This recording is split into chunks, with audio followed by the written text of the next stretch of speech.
ونعوذ بالله من شرور أنفسنا ومن سيئات أعمالنا من يهده الله فلا مضل له ومن يضلل فلا هادي له وأشهد أن لا إله إلا الله وحده لا شريك له وأشهد أن محمدا عبده ورسوله صلى الله عليه وعلى آله وأصحابه والتابعين والتابع التابعين ومن تبعهم بإحسان إلى يوم الدين.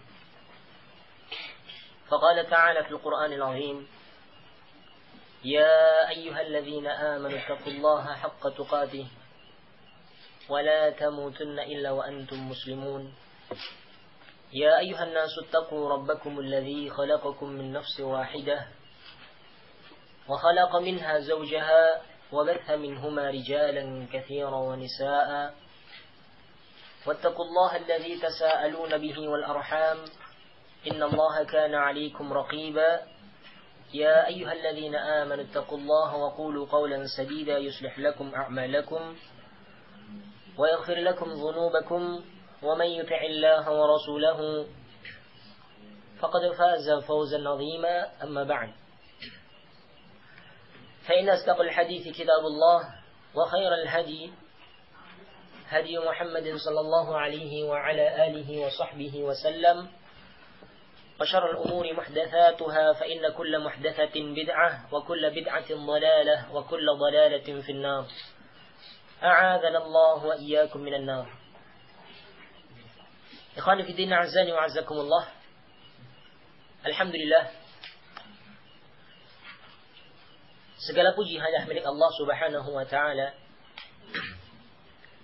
yang telah memberikan kepada kita kenikmatan yang sangat banyak yang patut kita syukuri. Dan di antara nikmat yang Allah Subhanahu wa taala berikan kepada kita, yakni nikmat kita masih diberikan oleh Allah Subhanahu wa taala umur yang panjang, masih diberikan kesehatan, masih diberikan kesempatan untuk bertemu dengan bulan yang mulia, yakni bulan Dzulhijjah yang sekarang kita ada padanya. Dan telah kita ketahui bersama bahwasanya bulan Dzulhijjah adalah salah satu dari bulan-bulan yang Allah Subhanahu wa taala muliakan. Salah satu dari Ashhurul Hurum, bulan-bulan yang Allah Subhanahu wa taala haramkan untuk melakukan kezaliman-kezaliman, untuk melakukan peperangan-peperangan lebih dibandingkan dengan bulan yang lain. Dan Allah Subhanahu wa taala telah menetapkan hal ini di dalam Al-Qur'an surat At-Taubah ayat yang ke-36, yang mana Allah Subhanahu wa taala berfirman, "Inna 'iddatash syuhuri 'indallahi 12 syahran fi kitabillah yauma khalaqas samawati wal ard minha arba'atun hurum. Dzalika ad-dinul qayyim fala tadhlimu fihinna anfusakum." Sesungguhnya jumlah bilangan bulan di sisi Allah Subhanahu wa taala sejak Allah Subhanahu wa taala menciptakan langit dan bumi adalah 12 bulan. Minha arba'atun hurum, dari 12 bulan tersebut ada 4 bulan yang dinamakan dengan Ashhurul Hurum, bulan-bulan haram. Dzalika ad-dinul qayyim, itu adalah agama yang lurus. Sesuatu yang telah Allah Subhanahu wa taala tetapkan, fala tadhlimu fihinna anfusakum, maka janganlah kalian melakukan kezaliman-kezaliman pada bulan tersebut terhadap diri-diri kalian. Dan ini di ayat yang mulia ini dari surat At-Taubah ayat yang ke-36, Allah Subhanahu wa taala menjelaskan kepada kita bahwasanya di sana itu ada bulan-bulan yang lebih dimuliakan dibandingkan dengan bulan yang lain. Yani Allah menyebutkan ada 4 bulan. Al-Imam Al-Mufassir Al-Allamah Al-Syeikh Abdul Rahman Ibn Nasir Al-Sa'di rahimahullahu ta'ala dalam tafsirnya Taisir Kalimir Rahman fi Tafsir Kalamil Mannam, beliau menjelaskan bahwasanya Ashhurul Hurum di sini adalah Rajab, bulan Rajab bersendirian, kemudian Dzulqa'dah, Dzulhijjah dan Muharram secara berurutan. Dan sekarang kita alhamdulillah berada di bulan salah satu dari bulan Ashhurul Hurum, yakni bulan Dzulhijjah. Yang mana Allah Subhanahu wa taala menjelaskan bahwasanya Allah Subhanahu wa taala melarang kita untuk melakukan kezaliman-kezaliman di bulan-bulan tersebut melebihi di bulan-bulan yang lainnya. Fala tadhlimu fihinna anfusakum. Maka janganlah kalian melakukan kezaliman-kezaliman yakni di bulan-bulan tersebut terhadap diri-diri kalian. Maka ini ayat yang sangat jelas yang menunjukkan kepada kita akan keutamaan bulan Dzulhijjah secara khusus, secara umum, keutamaan Ashhurul Hurum, 4 bulan yang Allah Subhanahu wa taala muliakan. Terlebih lagi sekarang secara nas khusus dari hadis Rasulullah sallallahu alaihi wasallam ada yakni anjuran dari Rasulullah sallallahu alaihi wasallam untuk memperbanyak amalan. Di hari-hari yang mulia ini, di 10 hari perbulan Dzulhijjah, Rasulullah sallallahu alaihi wasallam menganjurkan kita untuk memperbanyak melakukan amalan-amalan. Karena amalan yang dilakukan pada hari tersebut Allah Subhanahu wa taala sangat mencintainya dibandingkan dengan hari-hari yang lainnya. Dalam hadis dari Abdullah bin Abbas radhiyallahu taala anhuma, riwayat Imam Al-Bukhari dan juga yang lainnya rahimahumullah taala jami'an, Rasulullah sallallahu alaihi wasallam bersabda, "Ma min ayyamin al-'amalu salihu fiha ahabbu ila Allah 'azza wa jalla min hadhil ayyam." Tidaklah ada hari-hari yang mana amalan saleh itu lebih Allah cintai untuk dilakukan, yakni di 10 hari permulaan bulan Dzulhijjah. Maka hadis ini hendaklah kita jadikan sebagai motivasi agar supaya kita lebih semangat di dalam melakukan amalan di hari-hari yang mulia ini, 10 hari perbulan Dzulhijjah. Karena amalan yang dilakukan pada hari ini sangat Allah Subhanahu wa taala cintai. Di 10 perbulan Dzulhijjah ini amalan yang sangat Allah Subhanahu wa taala cintai dibandingkan dengan amalan di hari-hari yang lain. Maka mafhum dari hadis ini, kalau tadi kita telah menyebutkan, Rasulullah telah menyebutkan bahwasanya amalan yang dilakukan di hari tersebut lebih Allah cintai, maka mafhumnya perbuatan-perbuatan dosa, perbuatan-perbuatan kejahatan, perbuatan-perbuatan kemaksiatan yang dilakukan pada hari-hari ini tentunya lebih Allah Subhanahu wa taala benci. Karena lawannya cinta adalah benci.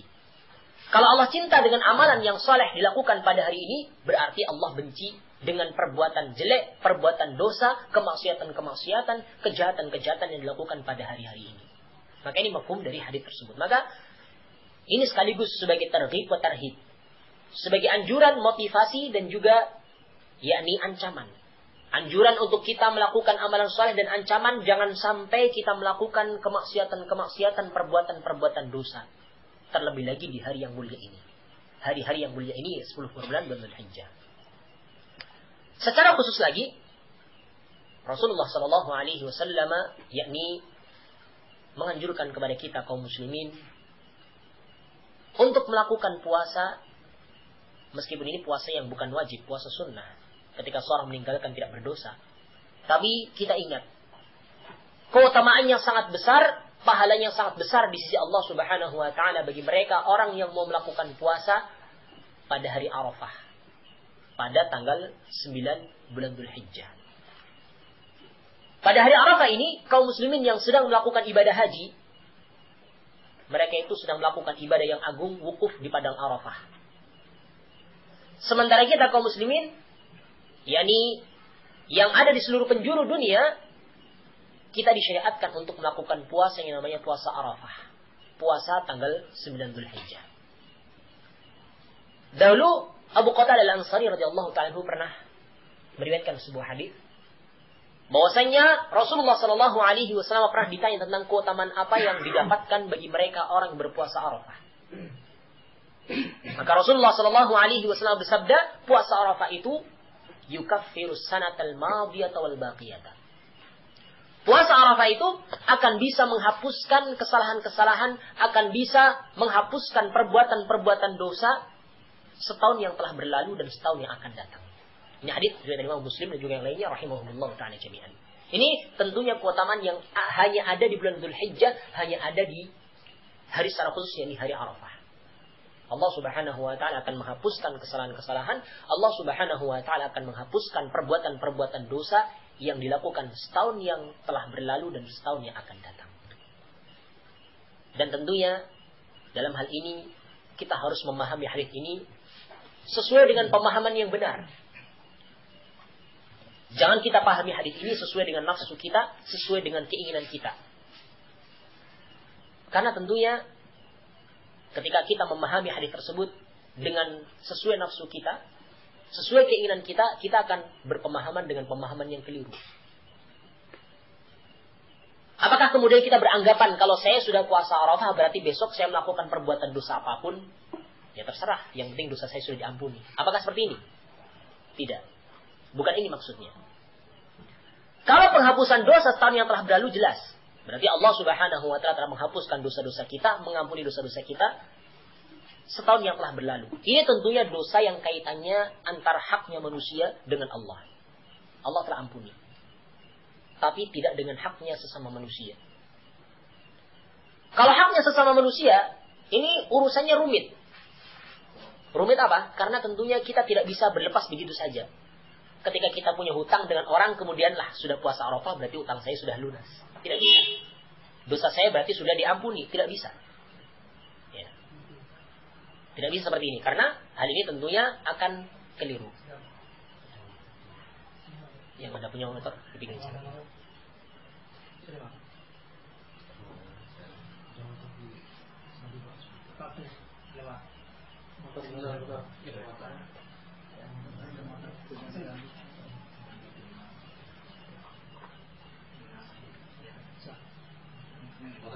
Oh, yang di teras.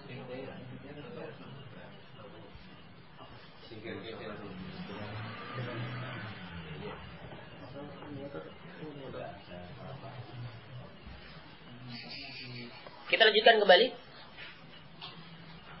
Kalau penghapusan dosa setahun yang telah berlalu sudah jelas bagi kita. Berarti Allah Subhanahu wa Ta'ala mengampuni dosa-dosa kita setahun yang telah berlalu. Kalau itu dosa kaitannya dengan manusia dengan Allah.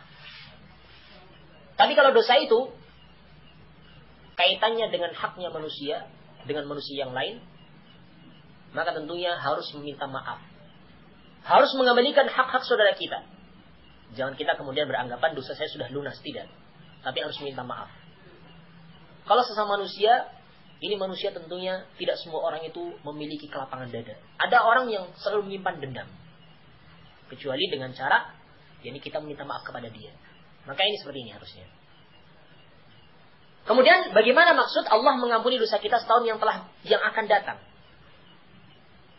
Maka di sini para ulama menjelaskan bahwasanya yang dimaksud Allah Subhanahu wa Ta'ala mengampuni dosa setahun yang akan datang maksudnya adalah Allah Subhanahu wa Ta'ala akan memberikan taufik untuk tidak melakukan perbuatan dosa setahun yang akan datang. Ataukah kalau seseorang itu melakukan perbuatan dosa karena kejahilannya, karena ketidaksengajaannya, karena kelalaiannya, maka Allah Subhanahu wa Ta'ala akan berikan kepadanya taufik untuk melakukan amalan yang bisa menghapuskan perbuatan dosanya tersebut. Sebagai contoh istighfar, taubat dari perbuatan dosanya tersebut. Maka dengan sebab ini, dengan sebab amalan ini, istighfar juga taubat, Allah Subhanahu wa Ta'ala akan mengampuni dosa-dosanya. Ini orang yang melakukan puasa pada hari Arafah. Ini maksudnya. Jadi keutamaan puasa Arafah, yakni Allah Subhanahu wa Ta'ala akan menghapuskan dosa setahun yang telah berlalu, dan setahun yang akan datang maksudnya Allah Subhanahu wa Ta'ala akan memberikan taufik kepada orang yang melakukan puasa Arafah untuk tidak melakukan perbuatan dosa setahun yang akan datang. Ataukah Allah Subhanahu wa Ta'ala akan memberikan petunjuk kepada dia ketika dia melakukan perbuatan dosa untuk melakukan amalan yang akan bisa menebus dosanya, menghapuskan dosanya, sebagai contoh istighfar, taubat, ataukah yang lainnya dari amalan yang akan bisa menghapuskan perbuatan dosanya. Maka ini hadis secara khusus menunjukkan kepada kita akan keutamaan hari Arafah, secara umum menunjukkan kepada kita akan keutamaan 10 hari di awal bulan Dzulhijjah, dan secara umum lagi menunjukkan keutamaan bulan Dzulhijjah dan keutamaan Asyhurul Hurum. Ya, maka ini hadis ini hendaklah kita jadikan sebagai motivasi agar supaya kita lebih semangat untuk melakukan ibadah, memperbanyak amalan-amalan, memperbanyak ibadah-ibadah yang disyariatkan. Mudah-mudahan dengan kita melaksanakan ibadah, Allah Subhanahu wa Ta'ala akan melipat gandakan pahala bagi kita. Ikhwan fillah azani wa azakumullah, dan mudah-mudahan duduknya kita di majlis ini juga merupakan salah satu ibadah yang Allah Subhanahu wa Ta'ala cintai. Yani dengan kita mengkaji hadis-hadis dari Rasulullah SAW, ilmu-ilmu syar'i. Kita lanjutkan pembahasan kita dari kitab Tauhid, Al-Mulakhas fi Syarhi kitab Tauhid. Yang mana pada pertemuan yang terdahulu kita telah sampai di hadis yang menunjukkan akan keutamaan, yakni orang yang melaksanakan tauhid, mereka itu akan masuk surga dengan tanpa hisab. Dari hadis yang sudah kita bacakan kemarin, dia hadis dari Husain ibn Abdurrahman. Di mana dahulu Sa'ad ibn Jubair, ya, beliau pernah bertanya kepada para murid-muridnya, orang yang ada di majelisnya, ayyukum ra'a al-kawkab alladhi inqadda al-barihah? Siapa di antara kalian yang melihat bintang jatuh tadi malam? Maka kemudian Husain ibn Abdurrahman mengatakan, aku. Thumma qultu, kemudian aku menyatakan, ama ini lam akun fi salatin. Adapun aku ketika itu tidak dalam keadaan salat. Walakinni ludightu, akan tetapi aku ketika itu sedang disengat oleh kalajengking.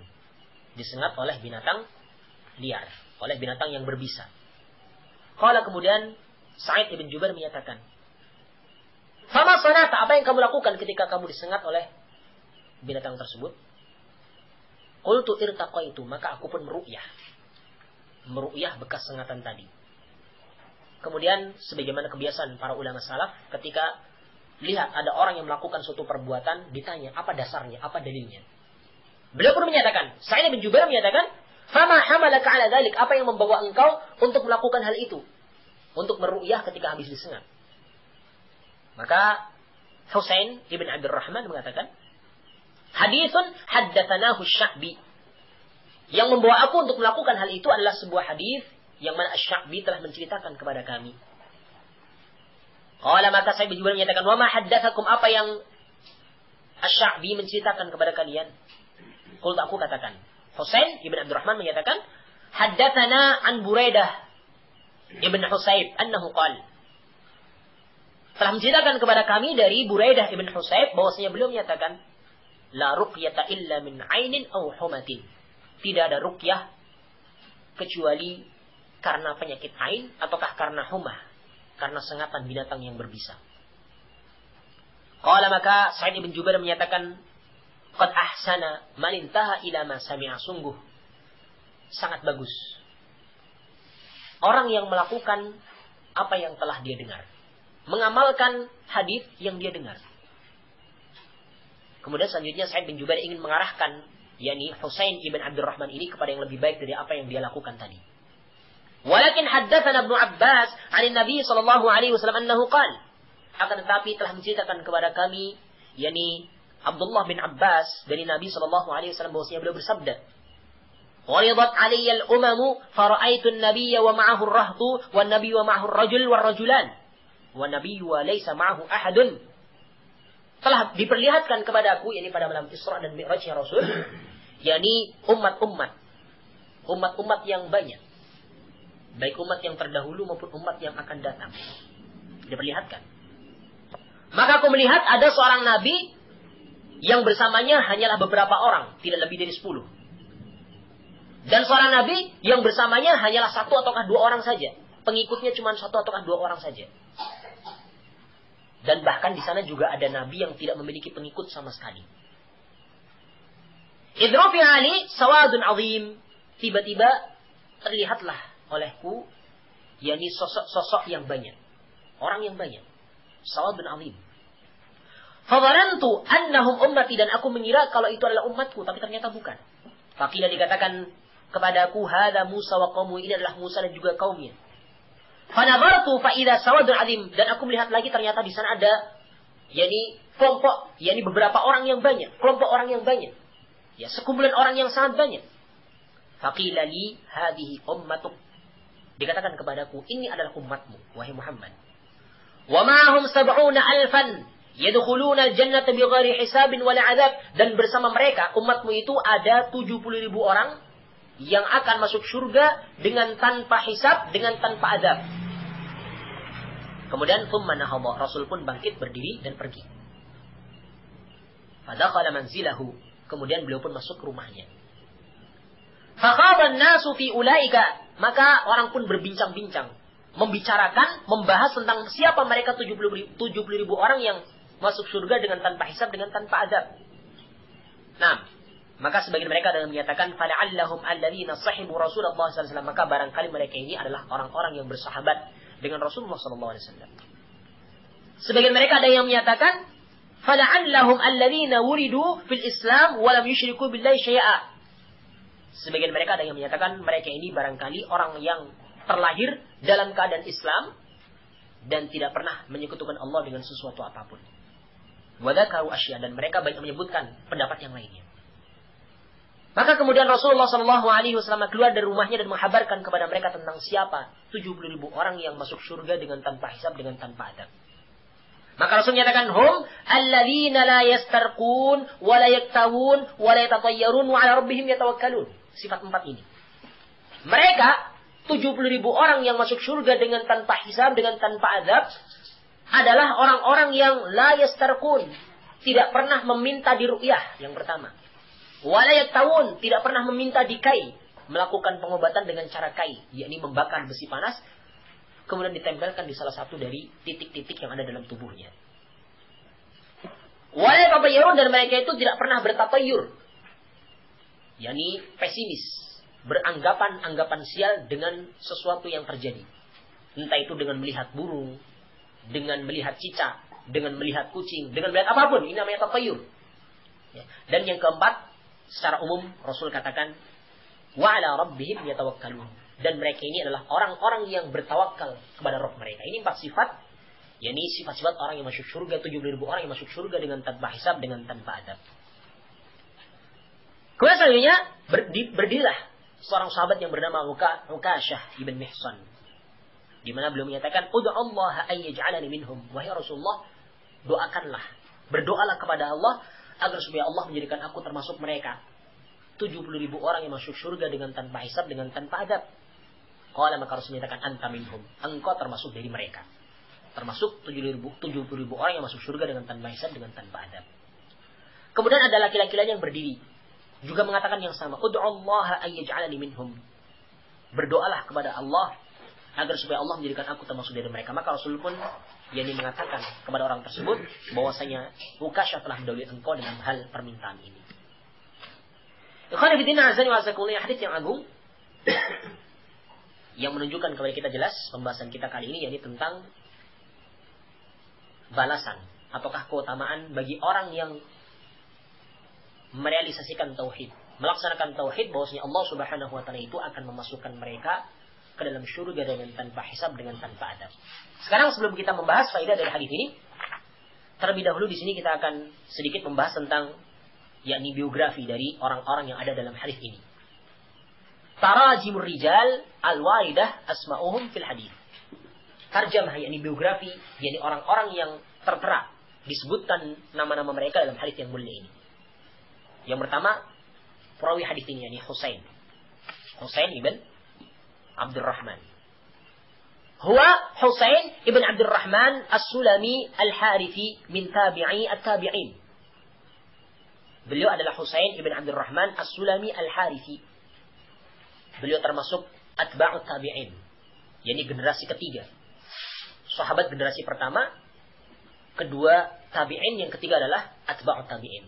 Ini ketiga generasi ini adalah generasi yang direkomendasikan oleh Rasulullah SAW bahwa mereka ini generasi yang terbaik. Rasul menyatakan, khairul quruni qarni, thumma alladhina yalunahum, thumma alladhina yalunahum.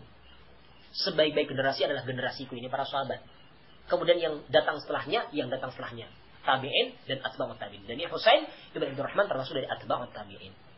Mata sanata 36 ba'da al-mi'ah.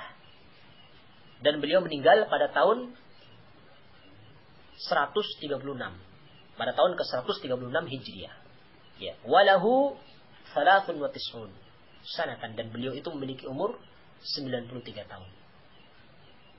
Ini Husain ibn Abdurrahman. Sedikit tentang Husain ibn Abdurrahman as-Sulami al-Harithi rahimahullahu taala, atba'ut tabi'in. Kemudian orang yang kedua yang ada dalam hadis ini, yakni gurunya Husain. Ini seorang tabi'in yang mulia, Sa'id ibn Jubair rahimahullahu taala. Sa'id ibn Jubair huwa al-imamul faqih min ajillati ashab Ibn Abbas. Beliau adalah seorang imam yang faqih, yang paham dengan ilmu agama.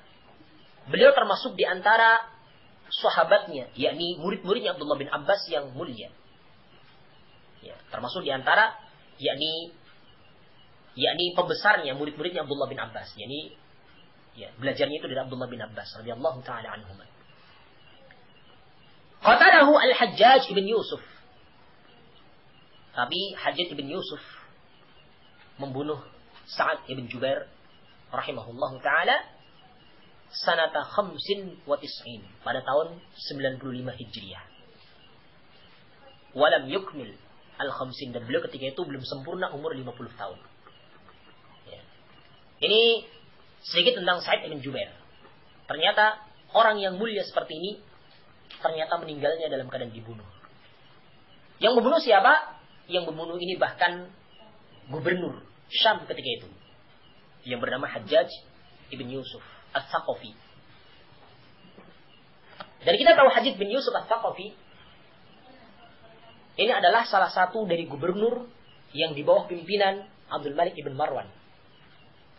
Ketika itu Amirul Mukminin adalah Abdul Malik bin Marwan. Beliau memiliki beberapa gubernur, di antaranya adalah gubernur Syam, yakni Hajjaj ibn Yusuf Al-Thaqafi. Hajjaj bin Yusuf Al-Thaqafi ini adalah seorang gubernur, seorang pemimpin yang terkenal sangat kejam. Ya, pemimpin sekarang belum ada yang sekejam beliau ini, Hajjaj bin Yusuf Al-Thaqafi. Perhatikan gambaran kekejamannya.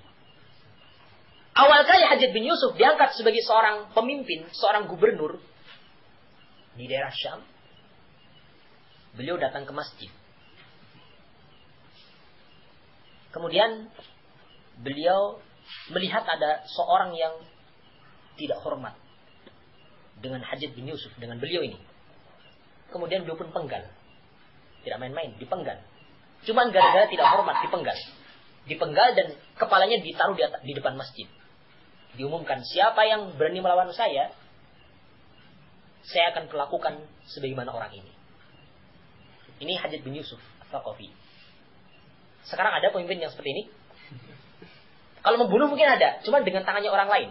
Lewat Kopassus, lewat putusan, ada mungkin. Tapi dengan tangannya sendiri tidak berani seperti ini. Hajjaj bin Yusuf seperti ini. Karena memang ketika itu, ditunjuk Hajjaj bin Yusuf seorang yang sadis, seorang yang kejam, karena ketika itu memang daerah Syam di daerah yang kejam. Daerah yang terkenal dengan daerah keras, daerah kasar, daerah yang kejam, daerah yang banyak terjadi kriminal. Sehingga pantaslah kalau Amirul Mukminin Abdul Malik bin Marwan mengutus seorang pemimpin pun yang sadis, yang kejam. Pas, karena memang Allah itu memang memberikan hukuman kepada penduduk suatu kaum ketika mereka zalim, pemimpinnya juga zalim. Jadi cerminan penduduk itu dilihat dari pemimpinnya. Ya, seperti ini. Selanjutnya juga gambaran kekejamannya Hajjaj bin Yusuf Al-Thaqafi. Ya. Ini ketika beliau memberlakukan jam malam. Jam malam di kota Syam ketika itu. Yani dengan ketentuan tidak ada seorang pun yang boleh keluar dari rumahnya ketika sudah jam sekian. Ya. Yang boleh keluar hanyalah yakni tentara-tentaranya Hajjaj bin Yusuf, polisi-polisinya, ya, untuk berjaga. Siapa yang keluar tangkap. Ya, karena ketika itu sedang ada isu pemberontakan kepada Amirul Mukminin, termasuk Hajjaj bin Yusuf dan juga kepada Abdul Malik bin Marwan.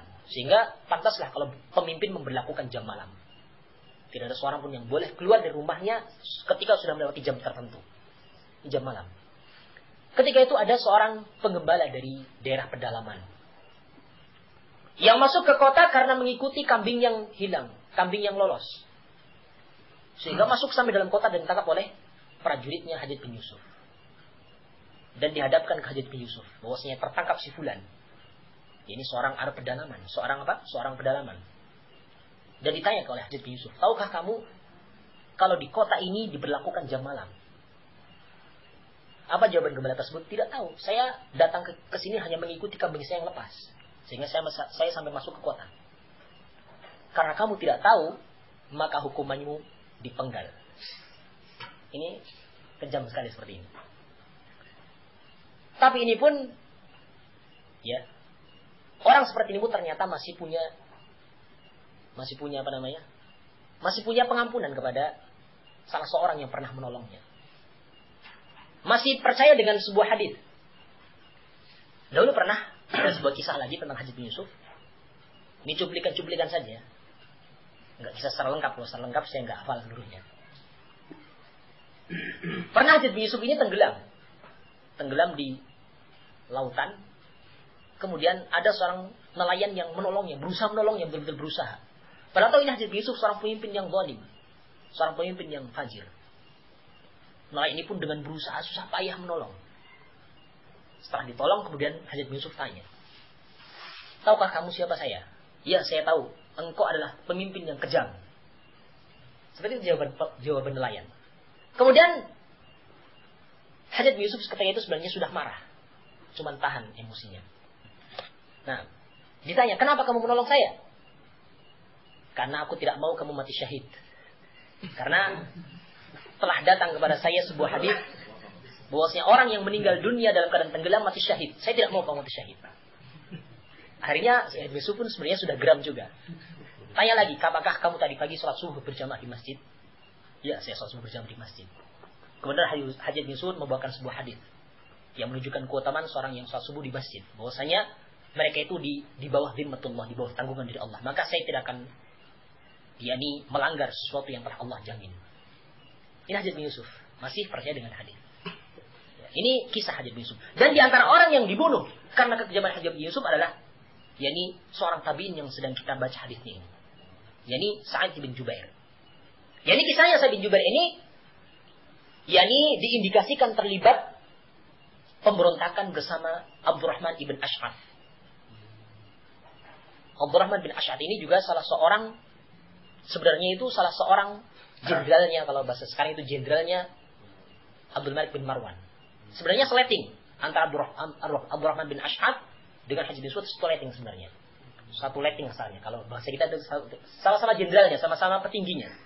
Cuman ketika itu Abdurrahman bin Ash'ath ini dekat dengan orang-orang yang tidak senang dengan Hajjaj bin Yusuf. Sehingga dikompori terus. Dikompori sampai kemudian pun namanya dikompori terbakar. Terbakar kemudian ngapain kamu pergi berjihad ke daerah-daerah lain? Berjihad saja kepada Hajjaj bin Yusuf. Dia seorang pemimpin yang zalim. Akhirnya menyusun kekuatan. Seluruh ulama-ulama yang ada di negaranya, di daerahnya itu direkrut. Termasuk di antara orang yang terlibat adalah Sa'id bin Jubair ketika itu. Ya. Dan ketika itu ternyata Abdurrahman bin Ash'ath pun kewalahan menghadapi tentaranya Hajjaj bin Yusuf karena Abdul Malik bin Marwan menurunkan bala pasukan, bantuan. Asalnya itu Hajjaj bin Yusuf sudah terdesak. Cuman mengirim utusan kepada Abdul Malik bin Marwan untuk mendatangkan pasukan yang banyak. Sehingga Abdurrahman bin Ash'ath pun berantakan, hancur. Sampai dalam sebuah kisah dikatakan bahwa Abdurrahman bin Ash'ath ini pun sudah ditangkap, kemudian karena takut ingin akan dihukum oleh Hajjaj bin Yusuf, akhirnya dia mati bunuh diri. Demikianlah akibat dari pemberontak. Abdurrahman bin Ash'ath ini ketika sedang dibawa oleh pasukannya Hajjaj bin Yusuf, mau dihadapkan ke Hajjaj bin Yusuf, tentunya malu. Ini temannya yang akan membunuhnya. Lebih baik saya loncat dari gunung dan mati dalam keadaan bunuh diri. Dan ketika itu semua orang yang terlibat, langsung atau tidak langsung dengan pemberontakan Hajjaj bin Yusuf, seluruhnya ditangkap. Satu persatu ditanya, kenapa kamu terlibat? Ya. Termasuk di antara yang ditanya adalah Sa'id bin Jubair. Ditanya kenapa kamu terlibat? Saya tidak terlibat. Ya. Cuman ditanya kenapa kamu tidak memperingatkan Abdurrahman bin Ash'ath tentang masalah ini?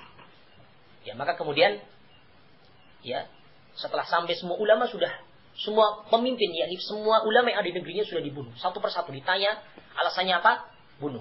Alasannya apa? Penggal. Dengan tangannya sendiri. Penggal. Sampai terakhir, sebelum Sa'id bin Jubair ini dipanggil oleh Hajjaj bin Yusuf, sebelumnya beliau salat 2 rakaat kemudian berdoa. Ya Allah, jadikanlah aku sebagai orang yang paling terakhir dibunuh oleh Hajjaj bin Yusuf. Dan doanya Sa'id bin Jubair dikabulkan oleh Allah Subhanahu wa taala. Setelah ditanya kemudian dibunuh oleh Hajjaj bin Yusuf. Setelah itu pun Hajjaj bin Yusuf tidak lama kemudian lengser dari jabatannya dan kemudian meninggal.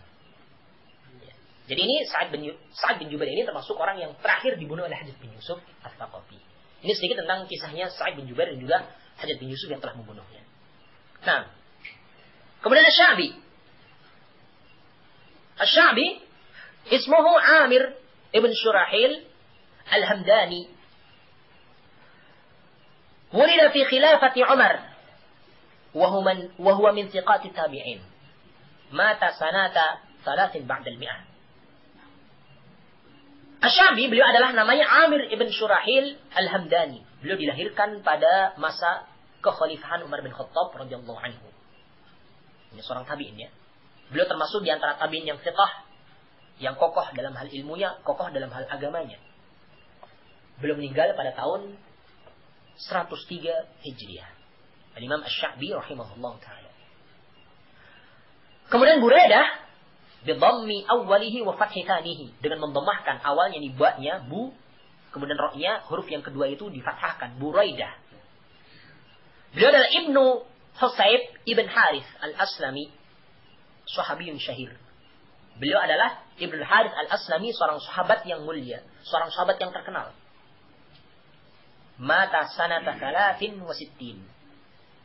Beliau meninggal pada tahun 63 Hijriah. Kemudian Ibnu Abbas radhiyallahu ta'ala anhuma, huwa sahabiyul jalil Abdullah bin Abbas ibn Abdul Muttalib ibnu ammin Nabi sallallahu alaihi wasallam. Da'a lahu Nabi sallallahu alaihi wasallam faqala Allahumma faqihhu fid din wa 'allimhu at-ta'wil. Beliau adalah seorang sahabat yang mulia, yakni Abdullah, anaknya Abbas, anaknya Abdul Muttalib, yakni anak pamannya Nabi. Abdul Muttalib kakeknya Rasul, Abbas pamannya Rasul. Jadi sini sepupunya Rasulullah sallallahu alaihi wasallam. Yang mana Nabi sallallahu alaihi wasallam mendoakan beliau Abdullah bin Abbas dengan doa yang masyhur di kalangan kita. Rasulullah pernah berdoa untuk Abdullah bin Abbas, Allahumma faqihhu fid din wa 'allimhu at-ta'wil. Ya Allah, faqihkanlah Abdullah bin Abbas dalam hal agama dan ajarkanlah kepadanya ta'wil, yang tafsir Al-Qur'an. Fakana kadzalik, maka keadaannya beliau pun demikian, sebagaimana apa yang telah Rasulullah sallallahu alaihi wasallam doakan. Nah, wa mata bi Thaif sanata 68. Beliau meninggal di kota Thaif pada tahun 68 Hijriah. Kemudian Uqashah, yakni huwa Uqashah ibn Mihsan ibn Haratan al-Asadi. Beliau adalah Uqashah bin Mihsan ibn Haratan al-Asadi. Kana min sabiqin ila Islam, beliau termasuk di antara orang-orang yang pertama-tama masuk Islam. Hajara wa syahida badran wa qatala fiha. Beliau berhijrah dan juga melakukan hijrah, dan beliau juga menyaksikan perang Badar, dan beliau berperang pada perang Badar tersebut, ikut perang dalam perang Badar tersebut. Wastushhida fi qital riddah ma Khalid ibn Walid sanata 12 lil hijrah. Beliau syahid, meninggal sebagai syuhada pada perang Riddah, yakni perang melawan orang-orang yang murtad. Ini pada zamannya Abu Bakar As-Siddiq radhiyallahu anhu menjadi khalifah. Ketika itu banyak orang murtad, dan Abu Bakar mengutus Khalid bin Walid untuk memerangi mereka. Dan Uqashah bin Mihsan meninggal pada perang tersebut pada tahun 12 Hijriah. Ini Uqashah bin Mihsan radhiyallahu ta'ala anhu. Ini sedikit tentang biografi yang ada disebutkan dalam orang-orang yang disebutkan dalam hadis tersebut. Ini ada beberapa orang: Husain, Sa'ad, Sya'bi, Buraidah, Ibnu Abbas, sama Uqashah, 6 orang. Nah, kita lanjutkan di pembahasan yang lain berkaitan dengan masalah, yakni makna-makna kata-kata yang ada dalam hadis tersebut. Al-Kaukab, dalam hadis tersebut dikatakan, ya, ayyukum ra'a al-kaukab alladhi inqadda al-barihah. Al-Kaukab yakni an-najm, an-najmu yakni bintang. Ya. Sinonimnya dari bintang. Sinonimnya dari an-najmu. Inqadda ay saqata minhu asy-syihab. Ini saqata minhu. Asy-syihab yakni, syihab ini meteor, meteor yang jatuh. Yakni bintang berekor dalam bahasa kita sekarang, meteor ya. Al-barihah hiya aqrabu lailatin madat. Barihah ini adalah malam yang sudah berlalu yang paling dekat. Dikatakan yuqal qabla zawal ra'aitul lailah. Kalau dikatakan sebelum zawal, sebelum tergelincirnya matahari, maka dikatakan ra'aitu al-lailata, aku melihat tadi malam. Tapi kalau wa ba'da zawal, ketika mengucapkan hal itu setelah zawal, setelah tergelincirnya matahari, maka dikatakan ra'aitul barihah. Jadi kalau misalkan di pagi hari kita mengatakan saya tadi malam melihat, maka katakan ra'aitu al-lailah. Ra'aitu al-lailah. Tapi kalau kita mengucapkan setelah duhur, setelah zawal, berarti kita mengatakan ra'aitu al-barihah. Ya. Seperti itu penggunaannya. Sama-sama malam, cuman penggunaannya berbeda. Kalau lail, kita mengucapkannya sebelum zawal. Kalau al-barihah, kita mengucapkan setelah zawal. Ludightu ay ladaghathu aqrab.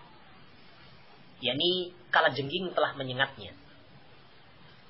Nah, Walladahu yani al-lasa'u. Al-ladag yani al-lasa'. Yani bisa. Racun. Yani asabathu bisummiha. Yani telah mengenai dia racunnya. Ya, bisanya. Nah, irtaqaitu. Ya, yani talabtu man yarqini. Aku meminta orang untuk meruqyahku. Dengan wazan ifta'ala. Irtaqaya. Yani irtaqaitu.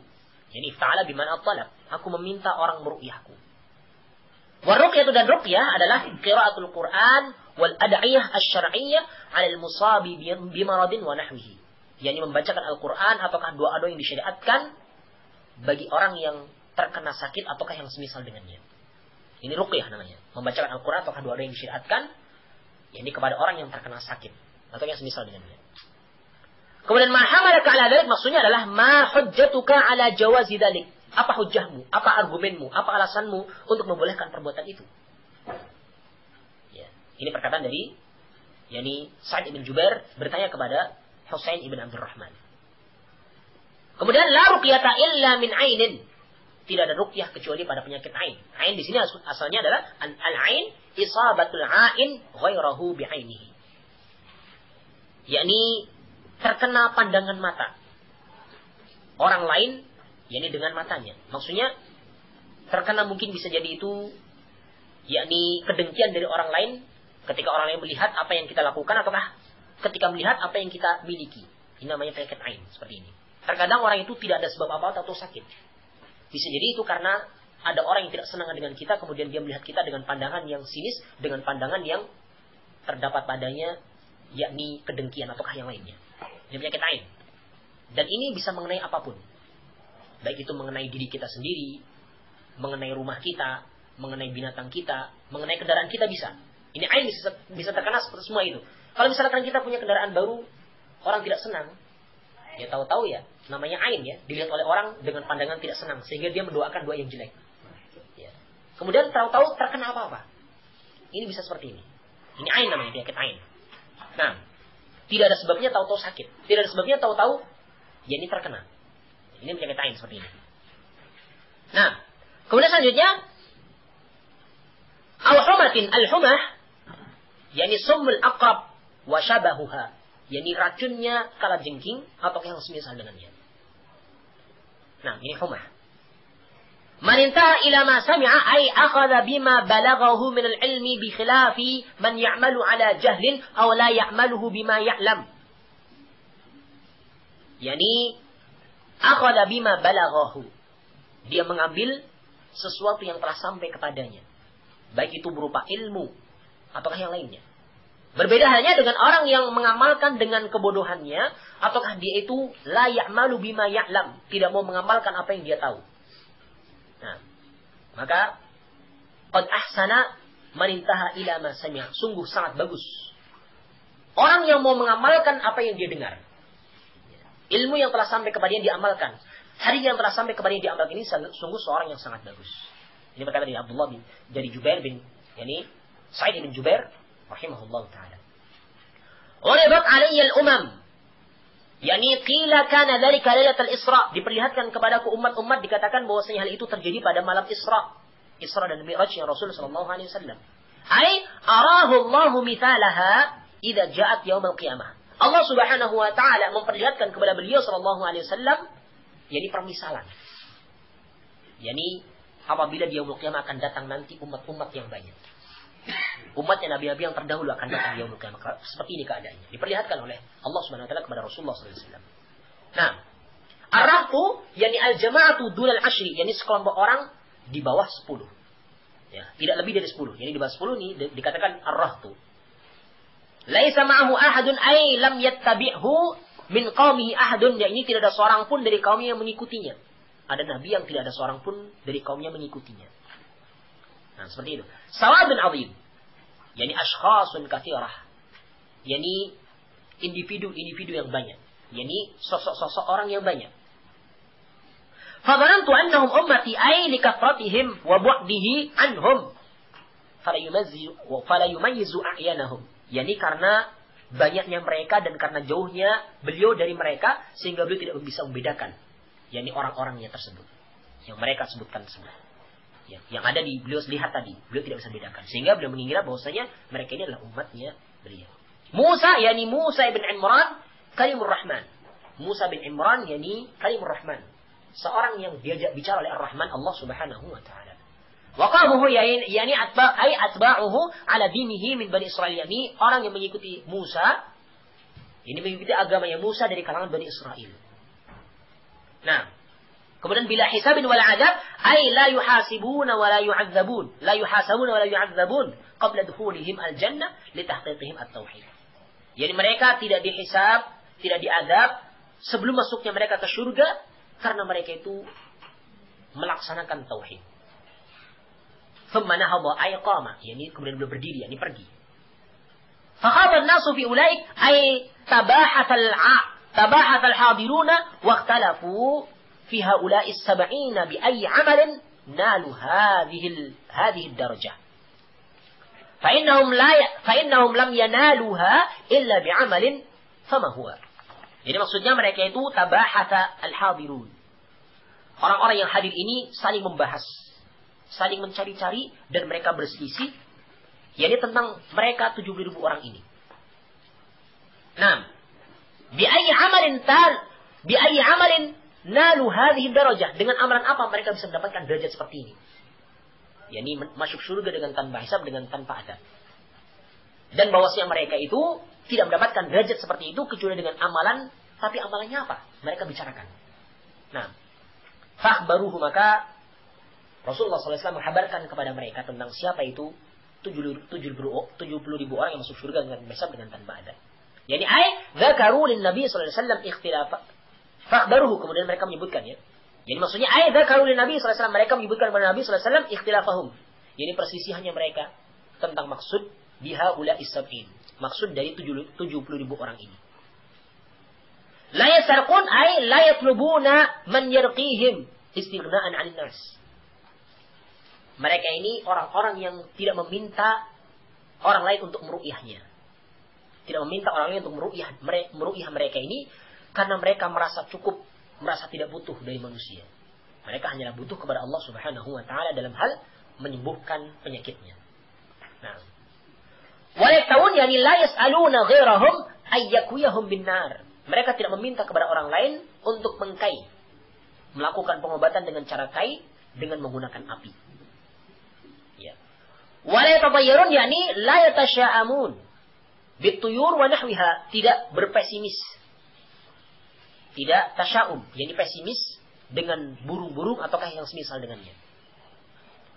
Wa 'ala rabbihim yatawakkalun, yani ya'tamiduna fi jami'i umurihim 'alaihi la 'ala ghairihi wa yufawwiduna umurahum ilaihi. Mereka itu menyandarkan pada seluruh perkaranya mereka kepada Allah, tidak kepada selainnya. Dan menyerahkan perkaranya mereka hanyalah kepada Allah Subhanahu wa taala. Menyandarkan serta menyerahkan perkara mereka hanyalah kepada Allah Subhanahu wa taala. Kemudian sabaqaka biha wakasha, yani ay ila ihrazi hadhihi sifat atau sabaqaka bisu'al. Yani maksudnya di sini, yani maksudnya ila ikhraji hadhihi sifat. Yani dalam hal penjagaan sifat ini. Dalam hal melaksanakan 4 sifat tadi, Ukasha telah mendahului engkau. Ataukah dengan makna lain, yakni Ukasha telah mendahului engkau dalam hal permintaan tersebut. Permintaan masuk surga bersama mereka 70 orang yang masuk surga dengan tanpa hisab, dengan tanpa adab. Ini maksud-maksud yakni mufradat yang ada dalam hadis tersebut. Kita lanjutkan al-ma'al ijmali lil hadis, makna global dari hadis ini. Al-ma'al ijmali lil hadis, makna global dari hadis ini. Yasifu lana Husain ibn Abdul Rahman hiwaran dara fi majlis Sa'id ibn Jubair bimunasabati inqidadi kawkabi fil lail. Bimunasabati inqidadi kawkabin fil lail. Husain bin Abdul Rahman menceritakan kepada kita hiwar, dialog yang terjadi di majlisnya Sa'id bin Jubair bertepatan dengan jatuhnya bintang tadi malam. Fa'akhbarahum Husain annahu syahada inqidadahu li'annahu lam yakun hina dhaka na'iman illa annahu khafa an yadhunna al-hadiruna annahu ma ra'a an-najma illa li'annahu yusalli. fa'arada an yadfa'a an nafsihi ihama ta'abbudin lam yaf'alhu ka'adati salafi fi hirsihim 'ala al-ikhlas. Maka Husain bin Abdurrahman menghabarkan kepada mereka bahwasanya beliau menyaksikan jatuhnya bulan, jatuhnya apa tadi? Jatuhnya bintang tadi malam. Karena ketika itu beliau dalam keadaan sedang tidak tidur. Akan tetapi karena beliau khawatir, dikira ketika itu hadirin mengira kalau beliau itu sedang sholat, maka beliau pun, yakni ketika melihat bintang tersebut beliau tidak sholat, ya, maka beliau ingin untuk ayyadfa'a an nafsi, menepis dari dirinya, menolak dari dirinya, menepis dari dirinya, ihamat abudin, persangkaan sedang melakukan ibadah, padahal dia tidak sedang melakukan ibadah. Ini sebagaimana kebiasaan salaf, sebagaimana kebiasaan pendahulu kita yang saleh, yakni karena mereka itu sangat semangat untuk ikhlas, sehingga tidak ingin dikatakan melakukan ibadah kalau dia tidak melakukan ibadah. Dijelaskan, saya ketika itu tidak sholat, saya ketika itu sedang tersengat kalajengking. Karena biasanya malam bangun ini kan untuk suatu lain, tapi beliau khawatir untuk dikatakan seperti itu karena beliau tidak suatu lain ketika itu. Maka beliau jelaskan sekaligus ya di sini karena khawatir, yakni akan merusak keikhlasan. Nah, fa'akhbara bisababi al-haqiqi, ya, liyaqdatihi, dan beliau menghabarkan sebab yang hakiki kenapa beliau bangun. Wa annahu bisababi isabatin hasalat lahu, dan bahwasanya bangunnya beliau itu disebabkan karena yakni beliau itu terkena musibah yang terjadi pada dirinya. Fantaqala al-bahthu ila su'al amma sana'a hiyala tilkal isabah, maka berpindahlah. Pembahasannya berpindah, bertanya apa yang beliau lakukan, yakni ketika terjadi musibah seperti itu. Fa akhbara annahu ala jahabir ruqyah, dan Husain bin Abdurrahman menghabarkan bahwasanya beliau itu mengobatinya dengan cara ruqyah. Fasa'alahu Sa'idun an dalilihi asy-syar'i ala ma sana'a, maka Sa'id bin Jubair pun bertanya kepada Husain bin Abdurrahman apa yang beliau lakukan. Ya, dalil apa? Dalil syar'i. Bertanya tentang dalil syar'i. Kenapa beliau melakukan hal seperti itu? Apa yang beliau lakukan tersebut? Fadzakara lahu al-hadits al-warid an Rasulullah sallallahu alaihi wasallam fi jawazir ruqyah. Maka beliau menyebutkan sebuah hadits dari Rasulullah sallallahu alaihi wasallam tentang bolehnya ruqyah. Yani bolehnya ruqyah pada dua penyakit, yakni ain dan juga yakni al-humah, sengatan binatang. Fasawwabahu fi amalihi bid-dalil. Maka Sa'id bin Jubair pun membenarkan perbuatannya Husain bin Abdurrahman karena punya dalil. Dengan menyatakan, ya, qad ahsana man intaha ila ma sami'a. Ini perkataan Sa'id bin Jubair. Nah, thumma dzakara lahu halatan ahsana mimma fa'ala. Kemudian Sa'id bin Jubair ingin menghabarkan kepadanya keadaan yang lebih baik dari apa yang telah beliau lakukan.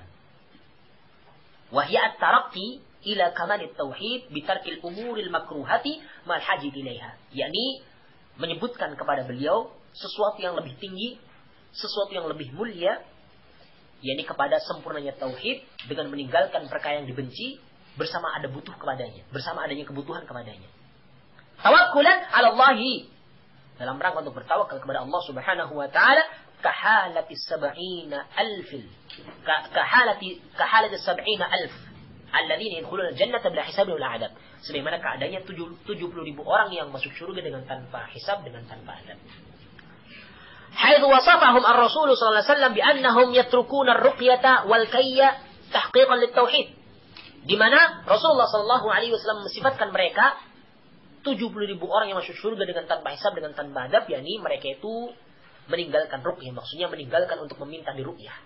Tidak pernah meminta di ruqyah. Meninggalkan pengobatan dengan cara kai, ini dalam rangka tahqiqan lit-tauhid, melaksanakan tauhid, merealisasikan tauhid. Wa yakhuduna bisababil aqwa, kemudian mereka itu mengambil sebab yang paling kuat, wa huwa at-tawakkul 'ala Allah, yakni bertawakal kepada Allah Subhanahu wa taala. Wa lam yas'alu ahadan ghairahu syai'an min ar-ruqyati fama fawqaha.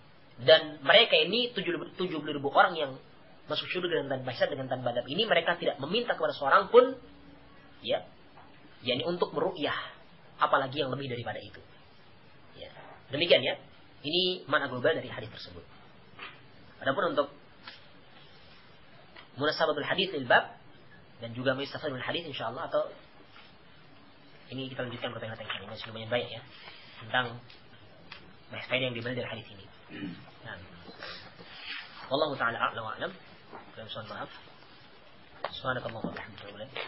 Assalamualaikum warahmatullahi wabarakatuh.